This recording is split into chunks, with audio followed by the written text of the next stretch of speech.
Hi అండి, colours cooking ఛానల్కి స్వాగతం. ఎలా ఉన్నారండి? బాగున్నారా? నేను బాగున్నాను. ఈరోజు అండి మనకి దసరా వస్తుంది కదా, దసరాకి అమ్మవారికి నైవేద్యంగా చేసుకుని పెట్టవచ్చు, నైవేద్యం పెట్టవచ్చు. చాలా బాగుంటుందండి. చక్కెర పొంగల్ అండి, చాలా బాగుంటుంది చక్కెర పొంగల్. ఓకేనా, చేసుకుందామండి. నేను ఎలా చేసుకుంటాను చూపిస్తాను, రండి.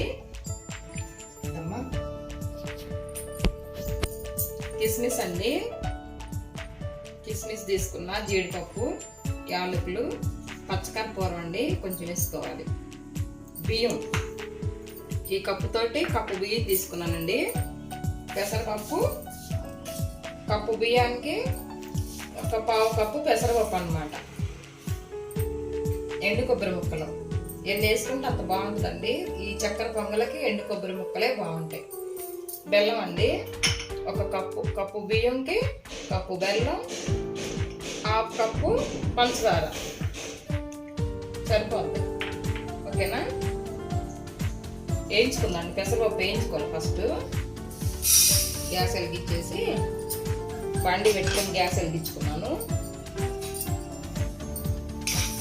దోరగా వేయించుకోవాలండి, మాడనేయకుండా దోరగా వేయించుకుంటే బాగుంటాయి. చూడండి, చక్కగా వేగినాయి. ఇలా వేయించుకుందాం, మాడకుండా ఇలా వేసుకుందాం. తీసేసి ప్లేట్లో పోసుకుందాం. తర్వాత రైస్ వేయించుకుందాం, బియ్యం వేయించుకుందాం అండి. బియ్యం కూడా వేయించుకుంటే బాగుంటాయి. చూడండి, వేగినాయి, బియ్యం కూడా వేగినాయి అండి. దీంట్లో పోసుకుందాం.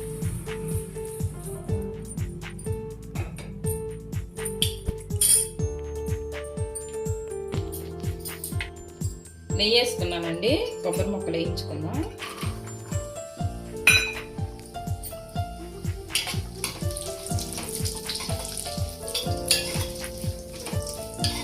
నేతిలో కొబ్బరి ముక్కలు లైట్ బ్రౌన్ కలర్లో వేయించుకుంటే చాలా బాగుంటాయి మనకి తింటుంటే పొంగల్లో, చక్కెర పొంగల్లో.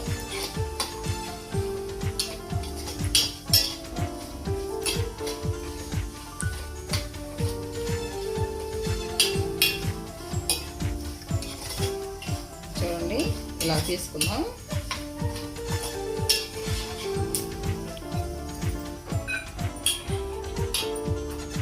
మాడకుండా వేసుకోవాలండి.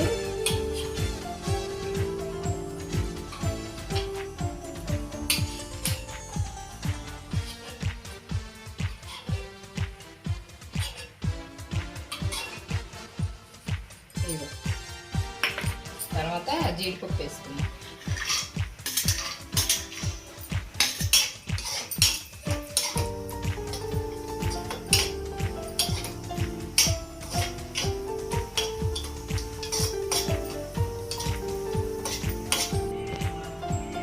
చూడండి, బియ్యం శుభ్రంగా కడుక్కొచ్చుకున్నానండి.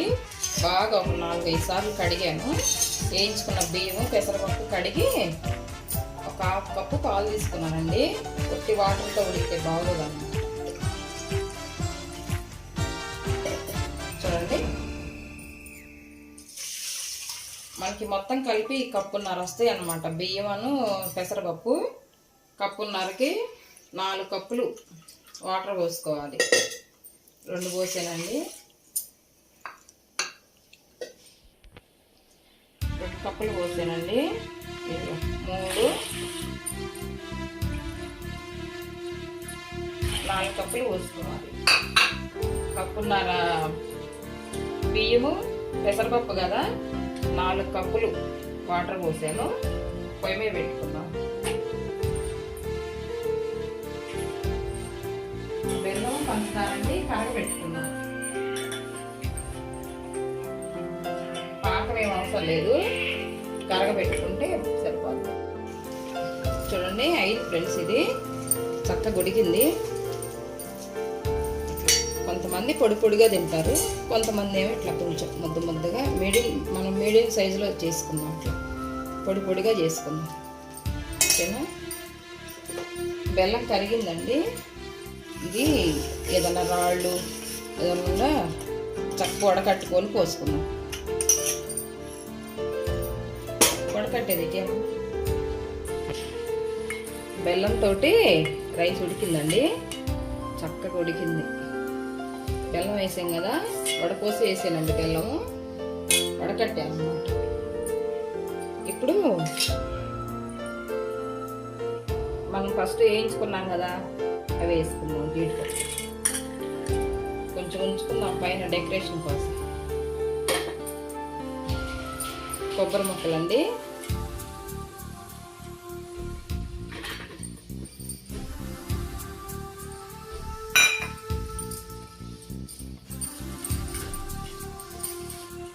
సిమ్లో పెట్టుకొని చేసుకోవాలి, అడుగంటనేయకుండా.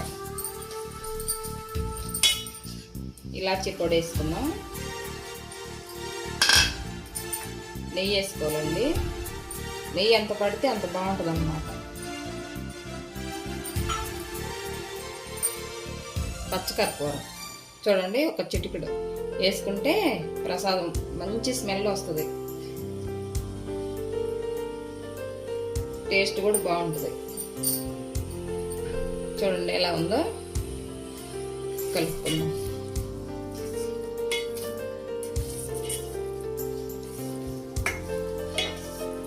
సిమ్లో ఒక్క నిమిషం ఉండనిద్దాము, తర్వాత తీసేసి దేవుడికి ప్రసాదం పెట్టుకుంటే చూడండి ఎలా ఉందో.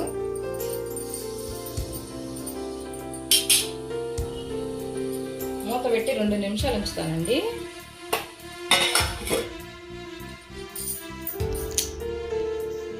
అయిందండి చక్కెర పొంగలి, చాలా బాగుంటుందండి టేస్ట్.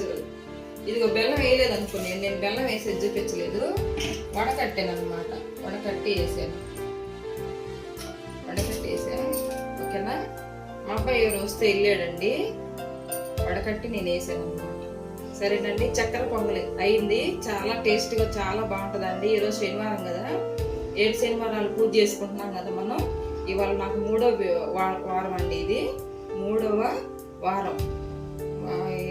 చక్కగా 7 శనివారాల వ్రతంలో 3వ వారం అనమాట ఈరోజు. నాకు చాలా బాగా అయింది పూజ, మంచిగా చేసుకుంటానండి. ప్రసాదం పెట్టేసి వెళ్ళి చూపించుతాలే మీకు, అలాగే చేసుకుందాం. కానీ మీరు ఈరోజు చక్కెర పొంగల్ చాలా బాగా కుదిరిందండి. వచ్చేది నవరాత్రులు కదా, దసరా, చక్కగా అమ్మవారికి ఈజీగా చేసుకోవచ్చు. పొద్దున్నే చక్కగా ఉదయం సాయంకాలం ప్రసాదాలు ఉంటాయి కదా, దాంట్లో ఇది ఒకటి చేసి పెట్టుకోండి, చాలా బాగుంటుందండి. చక్కెర పొంగల్ అంటే అమ్మవారికి అయ్యవారికి ఇద్దరికి ఇష్టమే. సరేనండి, ఈ వీడియో కనుక మీకు నచ్చినట్లయితే లైక్ చేయండి, షేర్ చేయండి, సబ్స్క్రైబ్ చేయండి. ఫ్రెండ్స్ లైక్ చేయట్లేదు, వీడియో చూస్తున్నారు కానీ లైక్ చేయట్లేదు, ఓకేనా. లైక్ చేయండి ఫ్రెండ్స్. ఉంటాను, బాయ్.